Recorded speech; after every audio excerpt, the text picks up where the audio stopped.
Detrás del mundo que conocemos, detrás del telón de lo cotidiano, detrás de lo aparente, lo visible y hasta lo creíble, escondidas entre líneas están las historias perdidas.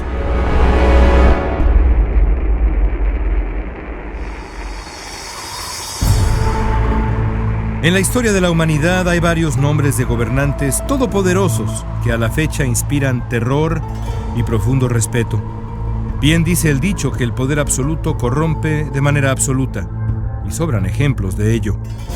En la historia de ese inmenso país que es Rusia, nadie provoca tanto temor y asombro como la figura de un hombre que, a pesar de haber vivido hace casi 500 años, aún hace sentir su influencia en la cultura rusa y en el mismísimo paisaje de Moscú.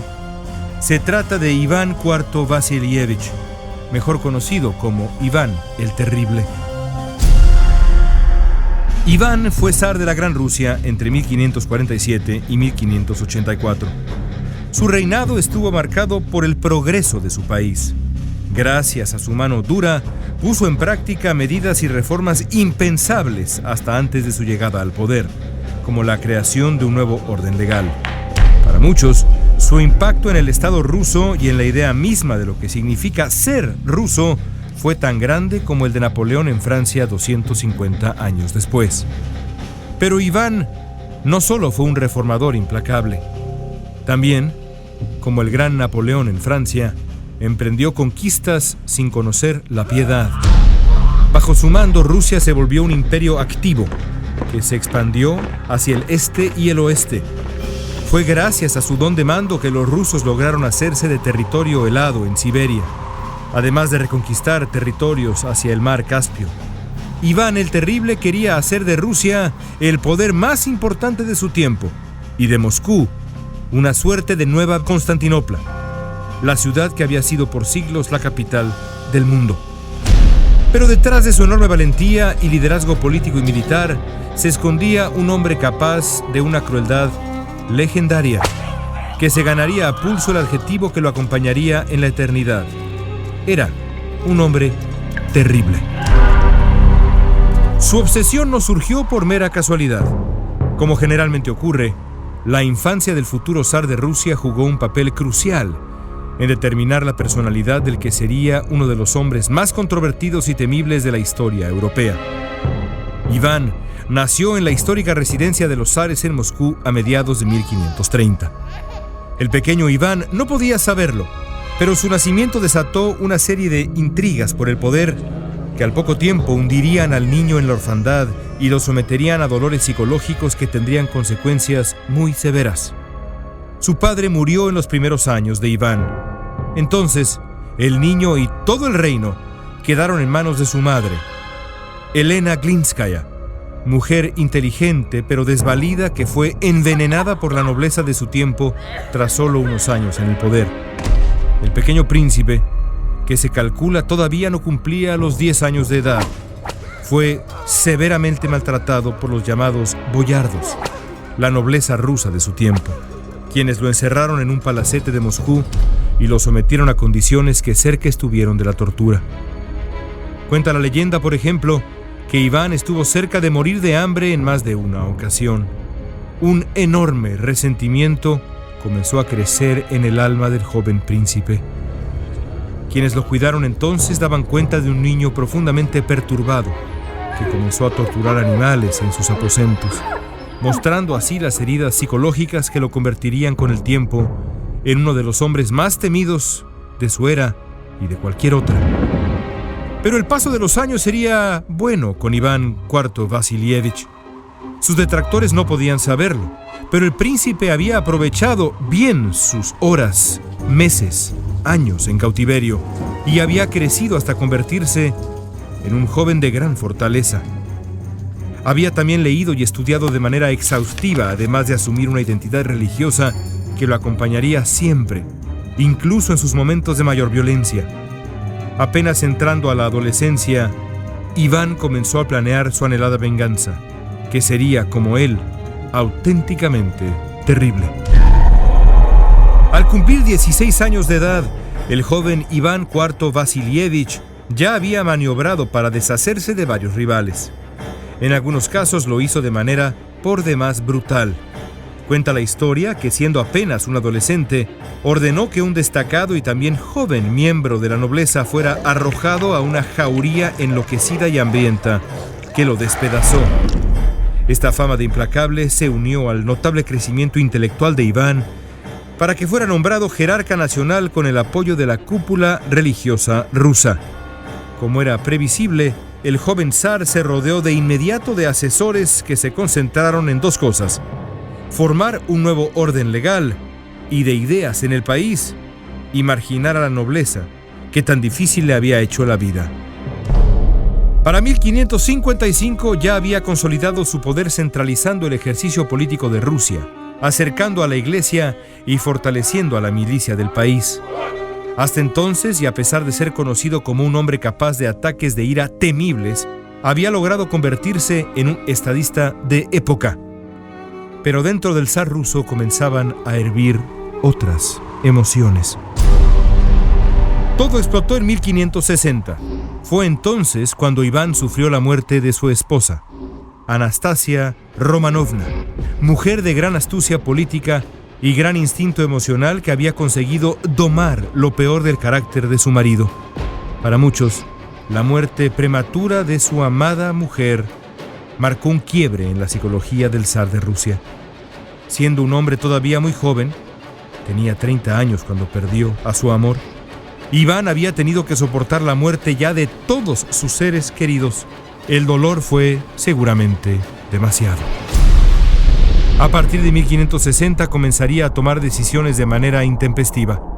Se volvió un hombre desesperado y profundamente infeliz. Hay quien dice que sus alaridos de desesperación se podían escuchar a lo largo y ancho de la enorme residencia de los zares en Moscú. El dolor personal del zar no tardaría en cobrarle una factura pavorosa, no solo al pueblo ruso, sino a los vecinos del gran imperio, que empezarían a sentir el peso de la furia de Iván el Terrible. Tras la muerte de Anastasia Romanovna, simplemente enloqueció. Iván perdió la cabeza. Al caer en una severa depresión y ante la presión de la nobleza rusa, Iván fingió que cedería el trono, pero sus intenciones eran completamente distintas. Después de un breve exilio a escasos kilómetros de Moscú, el zar volvió a la capital rusa con enorme sed de venganza. Tomó decisiones para afianzar su poder y comenzó una agresiva campaña en contra de las provincias que osaban cuestionar su manejo del país. Para protegerse, creó una especie de policía de Estado, muy parecida a la que 4 siglos después sembraría el terror en la Rusia comunista y en otras partes del mundo. Usando la enorme fuerza de esta policía, comenzó a mostrar su cara más enloquecida. Temeroso de posibles conspiraciones en su contra, Iván ejecutó a cuanto noble se le puso enfrente. Para 1570, 10 años después del principio de su deterioro psicológico, ordenó una de las terribles matanzas de su tiempo cuando decretó la ejecución por decapitación de cerca de 60,000 personas en la ciudad de Novgorod, desde donde habían llegado rumores de sublevación. La década de 1570 sería muy sangrienta para Rusia. La guerra entre las fuerzas leales a Iván y los ejércitos tártaros que habían llegado del sur arrojó decenas de miles de muertos. La inestabilidad mental del zar no hacía más que complicar las cosas. Durante esa década, se casó con 7 mujeres distintas. Y no solo eso, también se aficionó a las adolescentes, a las que maltrataba por simple y perverso placer. Su locura llegó a ser tan grande que incluso había quien sugería que el zar mandaba asesinar a todos y cada uno de los hijos que resultaban de esas relaciones impropias. En cualquier caso, la vida le tenía reservado un último y pavoroso golpe a Iván IV Vasilievich. De acuerdo con varios historiadores de la época, el único mínimo contacto con la realidad que le quedaba en vida al perturbado zar de Rusia era su hijo mayor. Su primogénito, el príncipe Iván, era el único que lo miraba con cierta ternura y amor. Pero Iván el Terrible era como la peste. Destruía cualquier resquicio de salud, cualquier atisbo de vida. Su turbulenta existencia tendría una conclusión dolorosa como pocas. El principio del fin comenzó el 16 de noviembre de 1580. Fue entonces cuando de manera inexplicable comenzó a discutir con su hijo mayor, príncipe del mismo nombre. Nadie sabe realmente qué lo hizo enojar de tal manera. Lo cierto es que, perdiendo por completo la cabeza, el alma y el corazón, el zar golpeó a su hijo en la cabeza con furia con un bastón. El golpe fue tan severo que el príncipe comenzó a sangrar profusamente. Minutos más tarde, estaría muerto. El zar de Rusia había realizado el acto más pavoroso imaginable: matar a su primogénito, a su propio hijo mayor. Los testimonios de la época dan cuenta de una auténtica implosión emocional. La locura de Iván se agudizó tras el asesinato de su hijo. El zar sufría de intensos ataques de ansiedad y pánico, arrancándose el cabello y las barbas y golpeándose contra las paredes sin poder perdonarse lo que era en efecto un acto imperdonable. Increíblemente, el dolor no lo incapacitó como líder militar. Iván siguió impulsando la expansión rusa hasta el final de su reinado. Pero no todo terminaría bien. La locura finalmente le cobraría una última y enorme cuenta a Iván IV Vasilievich. Inestable e impulsivo, terminó entregando territorios a Suecia y a Polonia. Al final, la carga psicológica de lo que había hecho y el paulatino envenenamiento con mercurio, sustancia que el zar usaba para tratarse la sífilis, lo llevaron al colapso definitivo. Murió en 1584, cuando estaba a punto de comenzar una partida de ajedrez, que era su juego favorito. Aunque parecía que llevaba muchos más en la piel y el alma, Iván IV Vasilievich tenía apenas 53 años de edad al morir. Hoy, el paisaje de Moscú aún registra la influencia del reinado de Iván. Ahí, en el Kremlin, se levanta imponente la multicolor Catedral de San Basilio, construida durante el apogeo del mandato de El Terrible. Es quizá la imagen más reconocible de todo el paisaje moscovita. 500 años más tarde, Rusia no olvida a Iván el Terrible.